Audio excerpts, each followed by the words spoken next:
À l'invitation de son homologue malien, le chef de l'État ivoirien s'est rendu ce vendredi à Bamako, au Mali. Alassane Ouattara a pris part à la cérémonie de signature de l'accord pour la paix et la réconciliation au Mali. Le président Ouattara devrait regagner Abidjan en fin de journée. Le Premier ministre Daniel Kablan-Duncan a procédé aujourd'hui à l'ouverture officielle du bâtiment central du Sofitel Abidjan. Hôtel Ivoire, inauguration qui marque la fin de la rénovation totale de ce réceptif hôtelier fermé en août 2009 pour travaux. En santé, la réouverture du centre de néonatologie du CHU de la commune de Yopougon, la structure fermée depuis un an pour réhabilitation, vient d'être inaugurée par la première dame de Côte d'Ivoire. Les temps forts de cette inauguration dans ce journal. Et puis à l'étranger, le Burundi, c'est enfin clair, la tentative de coup d'État a été avortée. Après le retour du président Nkurunziza dans le pays, les putschistes ont annoncé aujourd'hui leur reddition, mais la mobilisation contre un troisième mandat du chef de l'État ne faiblit pas. La société civile appelle à la reprise des manifestations. Voilà pour le sommaire, il est 20h, c'est l'heure de la grande édition. Bonsoir à tous, bienvenue. À l'invitation de son homologue malien, le chef de l'État ivoirien s'est rendu ce vendredi à Bamako, au Mali. Alassane Ouattara a été accueilli à son arrivée à l'aéroport international Bamako-Sénou par son homologue malien Ibrahim Boubacar Keïta. Le président ivoirien a pris part à la cérémonie de signature, vous le voyez sur ces images, de l'accord pour la paix et la réconciliation nationale au Mali, appelé accord d'Alger. Le président Ouattara devrait ensuite regagner Abidjan cette fin de journée. Le Premier ministre Daniel Kablan-Duncan a procédé aujourd'hui à l'ouverture officielle du bâtiment central du Sofitel Abidjan Hôtel Ivoire, inauguration qui marque la fin de la rénovation totale de ce réceptif hôtelier fermé en août 2009 pour travaux. Christelle Menant. Annoncé il y a quelques mois, l'ouverture du bâtiment principal de l'Hôtel Ivoire ou Sofitel Hôtel Ivoire est désormais effective. L'unique 5 étoiles de la place peut enfin offrir tous les services requis par son rang. 217 chambres, appartements et suites qui pourront à nouveau accueillir chefs d'État, distingués souverains et personnalités de passage à Abidjan. Nous sommes fiers aussi d'accompagner le gouvernement dans sa politique d'émergence en nous aussi mettant à la disposition de tous les visiteurs de notre pays des produits de qualité, un service de haut niveau pour accompagner le gouvernement. L'inauguration ce 15 mai de cette fierté ivoirienne présidée par le Premier ministre en l'absence du président de la République a réuni membres du gouvernement, personnalités et nostalgiques du casino, de la patinoire ou de la piscine. Moi je terminais au lycée d'Abidjan et avant c'était un espace ici où on venait nager, passez-moi le terme, vous voyez. Donc de voir un peu ce bâtiment à nouveau ressuscité, c'est une excellente chose. Nous sommes vraiment heureux de cela. Je pense qu'Abidjan va devenir vraiment à nouveau le centre ouest-africain en matière de tourisme, et en matière de congrès et en matière donc de loisirs. Conduite par le ministère du Tourisme, la Société des Palaces de Cocody, le groupe Accor Sofitel et le groupe Pierre Fakouri Opérator, les réhabilitations du Sofitel Hôtel Ivoire le hissent plus qu'hier en carrefour ouest-africain de luxe et de raffinement. Le Sofitel Hôtel Ivoire réaffirme son rôle de leader dans le dispositif hôtelier ivoirien. 52 ans plus tard, la vision prospective du vieux continue de convaincre. Le mythique village ivoire demeure le symbole de son ambition d'une Côte d'Ivoire forte, moderne et rayonnante. Le chef de l'État ivoirien a adressé un message à son homologue malien, Ibrahim Boubacar Keïta. Monsieur le Président, j'ai appris avec une profonde tristesse le décès de 9 militaires maliens le lundi 11 mai dernier, suite à une embuscade tendue par des éléments de la coordination des mouvements de l'Azawad près de la localité de Tintelout. En cette douloureuse circonstance, le gouvernement et le peuple ivoirien, tout en condamnant cette nouvelle violation du cessez-le-feu, se joignent à moi pour exprimer à votre Excellence, au peuple frère du Mali, notre profonde compassion et notre solidarité. J'adresse mes sincères condoléances aux familles éplorées et mes vœux de prompt rétablissement aux blessés. Un autre message dans le même registre, cette fois adressé à son Excellence, M. Recep Tayyip Erdogan, président de la République de Turquie. Monsieur le Président, c'est avec une vive émotion que j'ai appris une triste nouvelle du décès de son Excellence, M. Kenan Evren, ancien président de la République de Turquie, survenu le samedi 9 mai dans un hôpital militaire d'Ankara. En cette douloureuse circonstance, le peuple et le gouvernement ivoirien se joignent à moi pour exprimer à votre Excellence, au peuple turc et à la famille éplorée nos condoléances les plus attristées. Et le dernier message est adressé à Sa Majesté Felipe VI, roi d'Espagne. Majesté, c'est avec une profonde consternation que j'ai appris la triste nouvelle du crash d'un avion de transport militaire survenu le samedi 9 mai 2015 dans la région de Séville et qui a causé plusieurs pertes en vie humaine. En cette douloureuse circonstance, je voudrais, au nom du peuple et du gouvernement ivoirien ainsi qu'en mon nom propre, présenter à votre majesté mes condoléances les plus attristées. J'y joins l'expression de ma profonde compassion à l'endroit des familles endeuillées par ce tragique accident d'avion. Tous ces messages sont signés Alassane Ouattara, président de la République de Côte d'Ivoire. Le problème du carrefour de l'Indénié devrait être bientôt jugulé. Hier, le Premier ministre, accompagné du ministre de la Construction, de l'Assainissement et de l'Urbanisme, ont visité les sites des travaux de construction de barrages du versant du Gourou. Ce sont 4 barrages qui sont en cours de construction pour maîtriser le flux d'eau qui descend vers le bassin. Les précisions de Gabriel Zani. Bientôt la fin des crues du carrefour de l'Indénié en saison pluvieuse. Des barrages sont en cours de construction en amont du carrefour pour contenir les eaux usées et pluviales. Ce jeudi, le Premier ministre Daniel Kablan-Duncan a visité les travaux des sites de ces barrages écrêteurs en compagnie du ministre de la Construction et des responsables de structures en charge du projet. Ce qu'on a visité aujourd'hui relève en réalité d'un projet de gestion intégrée du bassin versant du Gourou, qui est un projet qui est en activité depuis un certain nombre d'années. Mais donc ce qu'on a visité, ce sont des barrages qu'on appelle écrêteurs, qui sont en amont de ce fameux carrefour de l'Indénié et qui permettent de réguler le débit d'eau qui arrive sur l'Indénié.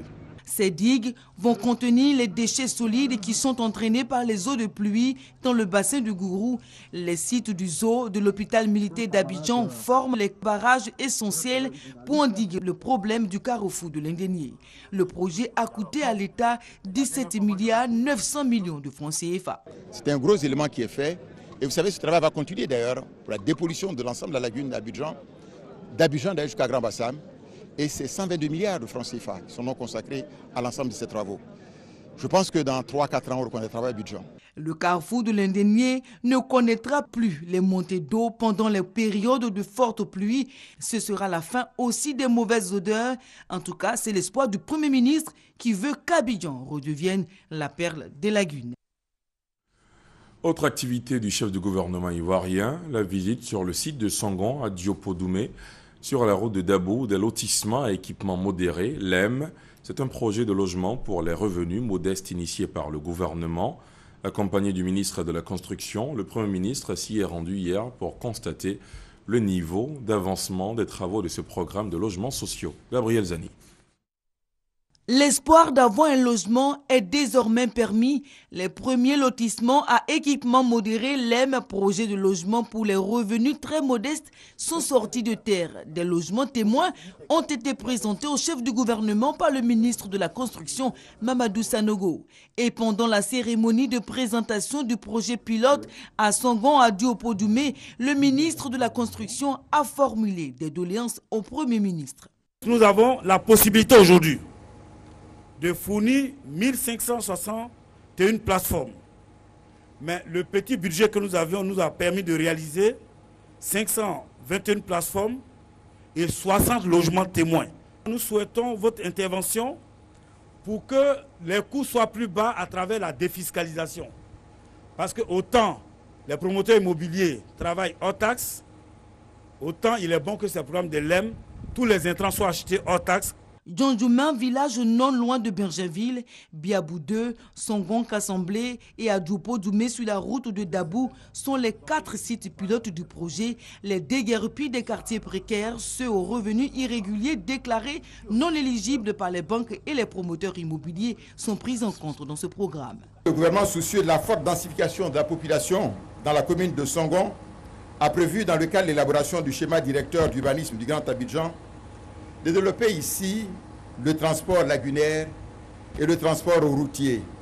En outre, des infrastructures socio-économiques de base, écoles, centres de santé, eau potable, électricité, marché, espaces verts et aires de jeu, y seront apportés en vue de faciliter la vie et contribuer au développement des communes et de leur population.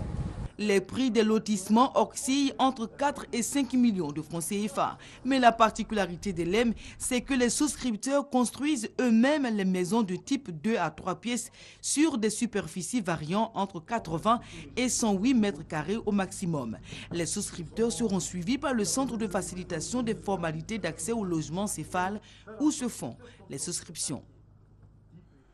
En santé, je vous le disais en titre, la réouverture du centre de néonatologie du CHU de la commune de Yopougon, la structure fermée depuis un an pour réhabilitation, vient d'être inaugurée par la première dame de Côte d'Ivoire, Dominique Ouattara. Les temps forts de cette inauguration avec Viviane Haïmen. En attendant le déménagement complet de tous les malades du CHU de Yopougon afin de pouvoir effectuer les travaux de réhabilitation de tout ce centre hospitalier tel que souhaité par le gouvernement, car après plusieurs décennies sans restauration, cet hôpital est aujourd'hui dans un état de dégradation. Le ministère de la Santé et de la lutte contre le sida apparaît pour l'heure au plus pressé en entreprenant des travaux de réhabilitation du service de néonatologie et son rééquipement.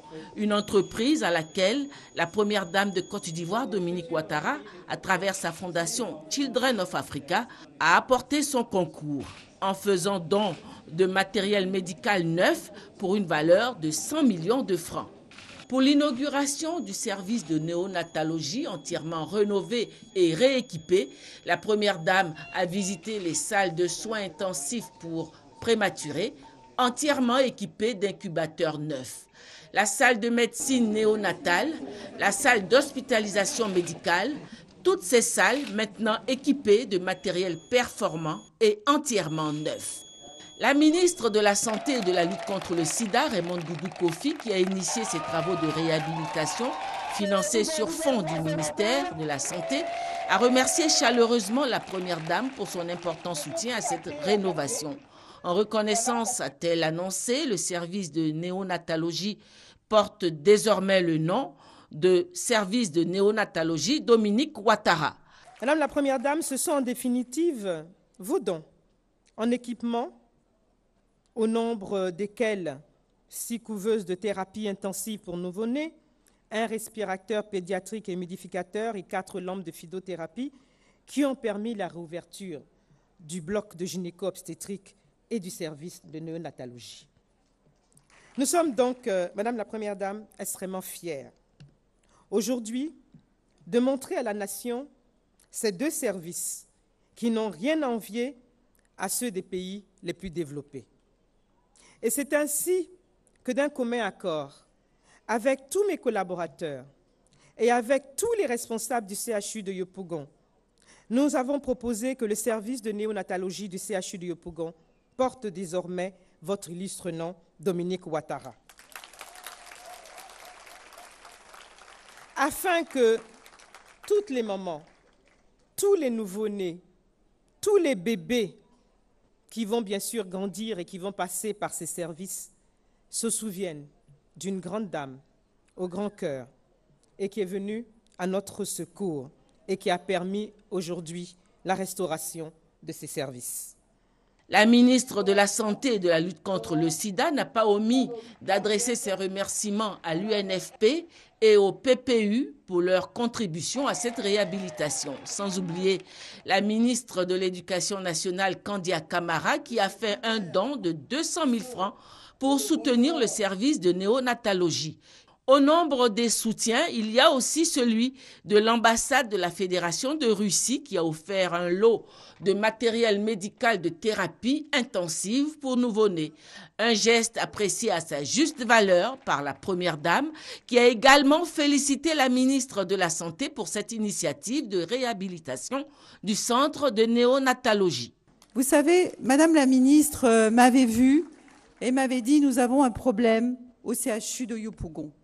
Les nouveau-nés qui naissent avec de l'avance, les prématurés, n'ont pas d'appareil. Et systématiquement, ils décèdent.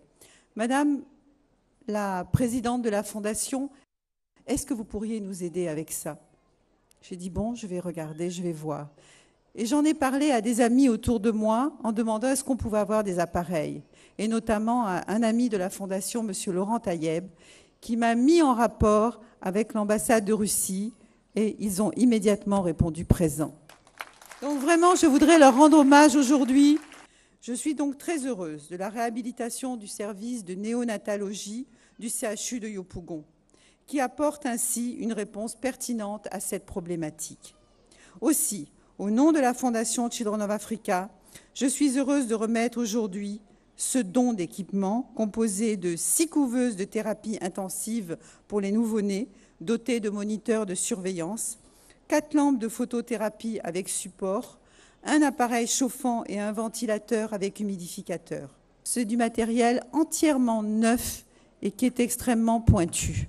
La première dame de Côte d'Ivoire a également visité le centre de traitement ambulatoire pédiatrique du VIH-Sida, comprenant une unité de nutrition et une salle d'éveil qui ont reçu de la première dame des dons en vivres et matériels pour une valeur de 5 millions de francs, plus 3 millions de francs en espèces pour le personnel médical, administratif et paramédical. Après une fermeture d'1 année pour cause de réhabilitation, le service de néonatologie du CHU de Yopougon, désormais remis à neuf, fonctionne pour le plus grand bien des populations. Alors, le centre de néonatologie fonctionne donc désormais pour le bonheur des populations. La mesure d'interdiction d'entrée de volailles en provenance du Burkina Faso sur le sol ivoirien est toujours en vigueur. À Ouangolodougou, dans le nord ivoirien, le corps préfectoral veille au strict respect de ces dispositions qui visent à protéger le pays d'une épidémie de grippe aviaire. La vigilance semble être de mise aux frontières terrestres et ferroviaires. C'est ce que nous dit Kader Sogodogo depuis la station de Boaké. Lutte contre la grippe aviaire. Nous sommes à l'Arelaba, frontière terrestre entre la Côte d'Ivoire et le Burkina Faso. Les forces de l'ordre et plusieurs services compétents procèdent à des contrôles systématiques. La consigne est claire.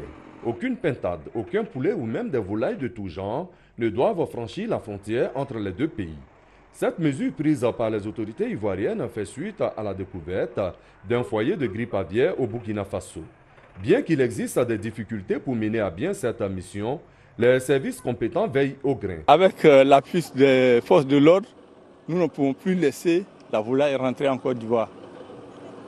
Si nos frères de Burkina ne disent pas que la maladie est finie, on sera toujours présent là.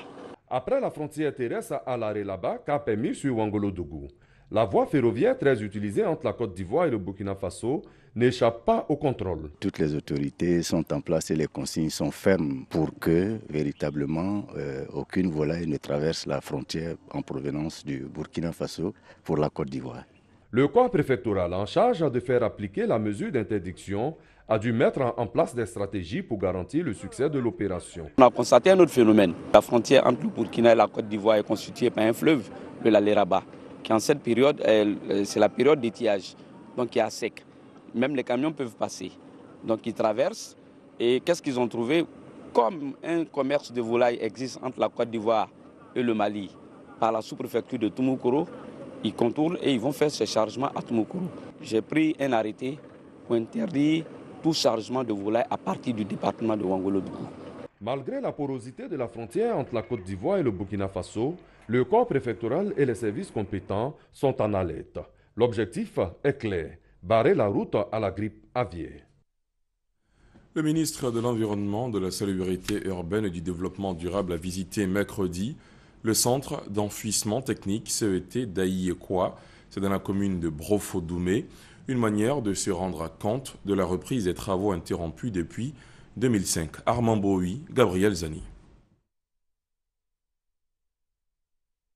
La Côte d'Ivoire renoue avec l'espérance concernant la gestion intégrée et moderne de la collecte, du traitement et de la décharge des ordures. Après 10 années d'interruption, les travaux du centre d'enfouissement technique, CET, qui doit prendre le relais de la décharge d'Akudo, ont repris. C'est l'un des sites déjà prévus et nous sommes donc venus voir l'avancée des travaux. L'objectif du gouvernement est de faire en sorte qu'il y ait de nouveaux sites qui soient aux normes, de telle sorte qu'on puisse non seulement fermer Akudo, mais le réhabiliter et rendre donc ce site-là viable, rendre ce site-là sain. Et tout ça est possible techniquement et scientifiquement. Il n'y aura plus de dépôts sauvages, il n'y aura plus d'élimination non contrôlée des déchets Mais bien au contraire, il y aura des sites, comme cela se fait partout ailleurs, autour desquels les populations peuvent vivre en toute quiétude, sans être inquiétées pour leur santé. La réalisation de ce projet n'est plus qu'une question de mois. Le temps de la signature des conventions entre le promoteur et l'État, de la finalisation des discussions avec les populations riveraines. Et surtout le temps de la construction d'autres infrastructures, en plus du centre d'incinération déjà prêt. Hors saison des pluies, pour être opérationnel, on a environ 8 mois et demi de travaux. Le gouvernement préoccupé, l'opérateur prêt pour reprendre les travaux du centre et avec l'adhésion des populations, le temps de dire adieu à la décharge d'Akwedo n'est plus loin. Dans 5 jours, le chef de l'État effectuera une visite dans la région du Denguélé. En attendant, le comité d'organisation fait le point de l'état d'avancement des travaux. Alexis Ouedraogo. À jour J-5 de la visite du chef de l'État ivoirien dans la région du Denguélé, la ville d'Odiéné se mobilise. Ici, on reprofile la chaussée. Là, on repart les ampoules des lampadaires. Bien que les moyens ne soient pas encore mis à disposition, la plupart des commissions s'efforcent quand même d'exécuter certaines tâches. Et on espère que très rapidement, les moyens vont être dégagés pour permettre à sa commission d'être véritablement opérationnelle. Et pour parer à toute éventualité, le ministre Gaoussou Touré, fils de la région et coordonnateur des commissions en charge de la visite, est déjà sur place. Il a visité plusieurs sites, dont l'aéroport et la préfecture. La commission a fait un travail remarquable qui nous a permis de nous entendre très rapidement, aussi bien sur les budgets, que sur le contenu des missions confiées à chaque commission. Plus de 10 000 personnes sont attendues pour cette visite du président Alassane Ouattara dans la région du Denguélé. L'axe principal de la ville d'Odiéné devrait être baptisé Alassane Ouattara pour marquer l'événement. 2 localités dans le Folon, 5 autres dans le Kabadougou. Les populations, elles, retiennent leur souffle. Aujourd'hui, 15 mai, est célébrée la Journée internationale de la famille, une façon de relever la primauté de la famille dans la société. Ici en Côte d'Ivoire, cette énième célébration a pour thème la famille au cœur de l'émergence. La ministre de la Solidarité, de la Famille, de la Femme et de l'Enfant, Anne-Désirée Ouloto, invite au respect des valeurs de tolérance, d'unité, d'amour et de travail. Franck Wadion.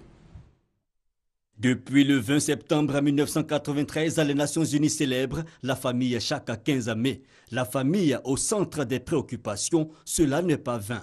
Elle est la cellule de base de la société. En Côte d'Ivoire, cohésion sociale oblige, elle est reconsidérée comme facteur au service du développement, d'où le thème « La famille au cœur de l'émergence » pour les 21e journées nationales. Parce que si on fait l'émergence sans les familles, c'est dire qu'on n'a pas encore commencé l'émergence. Parce que ce sont les hommes qui mettent en valeur tout le progrès social. Ce sont les hommes qui mettent en valeur la croissance économique et sociale. Des valeurs qui, selon la tutelle, guident l'action gouvernementale. L'État doit assurer la coordination intersectorielle de la mise en œuvre du suivi et de l'évaluation au niveau central et décentralisé de la politique nationale de la famille.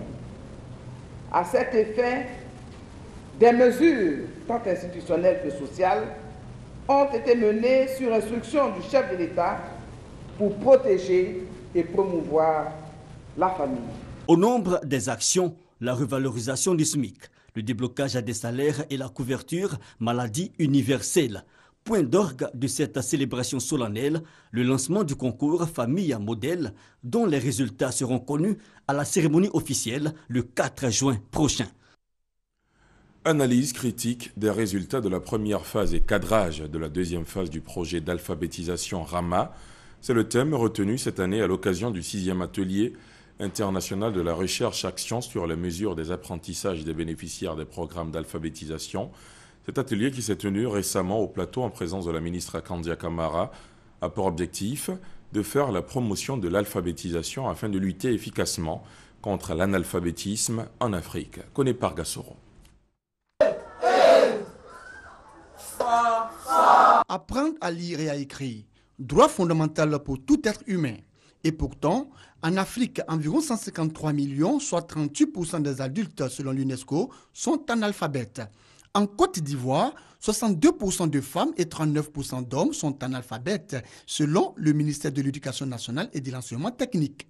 Pour la ministre Kandia Camara, le gouvernement ivoirien s'attelle à ramener le taux d'analphabétisme à 35% à l'horizon 2020, d'où l'intérêt de ce 6e atelier international de la recherche-action sur les mesures des apprentissages des bénéficiaires des programmes d'alphabétisation. Avant que les équipes techniques et scientifiques n'entrent en atelier, je voudrais rappeler l'intérêt particulier que nous accordons en Côte d'Ivoire à la problématique de l'alphabétisation et de l'éducation non formelle. Il s'agit, par les mécanismes les plus pratiques, de donner leur chance à tous ceux qui n'ont pas été pris en compte dans le système formel. Cet atelier international des programmes d'alphabétisation a bénéficié du soutien des partenaires au développement, dont l'UNESCO. Nous avons décidé de tenir cette réunion, cet atelier sous-régional dans votre pays pour soutenir vos efforts en matière d'alphabétisation et contribuer à booster le sous-secteur éducation non formelle. La ministre de l'Éducation nationale et de l'enseignement technique, Kandia Camara, n'a pas manqué de saluer la qualité des experts présents à ce 6e atelier international des programmes d'alphabétisation. Dans l'actualité politique, désormais, un autre rassemblement dans la course au pouvoir d'État. La Coalition nationale pour le changement, CNC, une plateforme de 13 partis pour gagner l'élection présidentielle prochaine, est née ce vendredi. L'acte de naissance, la charte de la CNC, vous le voyez sur ces images, a été paraphée par les 13 partis membres. Ce sont 8 partis politiques de l'opposition. Le leader de Coulibaly, aux côtés desquels siègent Charles Konambani, Kwadio Konambertin, Jérôme Kablambro et Amara, ici des militants du PDC-IRDA, candidat déclaré à l'élection présidentielle, puis un membre de la société civile, David Samba. Dans ce groupe, on retrouve également Abdraman Sangaré. La CNC a fixé ses priorités, discuté des conditions de transparence, les élections pour une sortie définitive de la crise ivoirienne. Le reportage complet dans nos prochaines éditions. Aussitôt après cette signature de la charte de création de la Coalition nationale pour le changement, le Présidium s'est entretenu avec la presse. Il s'est agi de dégager les priorités de la CNC, entre autres la transparence et la crédibilité des élections, à en croire le porte-parole de la CNC, le professeur Mamadou Coulibaly, que je vous propose d'écouter au micro de Léon Bro. La coalition est née. Sa priorité, ce n'est pas de savoir qui est candidat et qui ne l'est pas.